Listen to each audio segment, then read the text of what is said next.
తెలంగాణలో ప్రతిపక్ష నేత లేనే లేడని అంటున్నారు సీఎం రేవంత్ రెడ్డి. ప్రతిపక్ష నేత ఉంటే గనుక అసెంబ్లీకి వచ్చేవారిని చిట్చాట్లు అన్నారు. ఆర్ఎస్ ప్రవీణ్ తమ మిత్రుడేం కాదని, ప్రధాని పెద్దన్న అండంలో తప్పేమీ లేదని చెప్తున్నారు రేవంత్ రెడ్డి.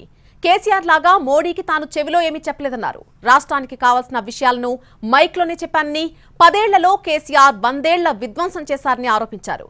100 రోజుల్లోనే తాము విధ్వంసం నుంచి గట్టెక్కించే ప్రయత్నం చేస్తున్నామని చెప్పారు రేవంత్ రెడ్డి.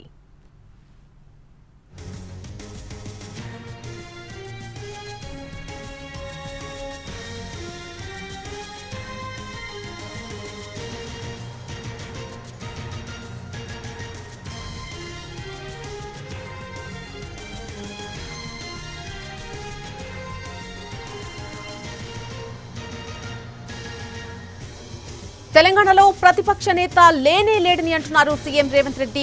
ప్రతిపక్ష నేత ఉంటే అసెంబ్లీకి వచ్చే వారిని చిట్చాట్లో అన్నారు. ఆయన ఈ రోజు చిట్చాట్లో పాల్గొనడం జరిగింది. కొన్ని కీలకమైనటువంటి వ్యాఖ్యలు చేశారు. ఆ చిట్చాట్లో ఆర్ఎస్ ప్రవీణ్ తమ మిత్రుడేం కాదని, అలాగే ప్రధాని పెద్దన్న అండంలో తప్పేమీ లేదని చెప్తున్నారు. కేసీఆర్ లాగా మోడీకి తాను చెవిలో ఏమీ చెప్పలేదన్నారు రేవంత్ రెడ్డి.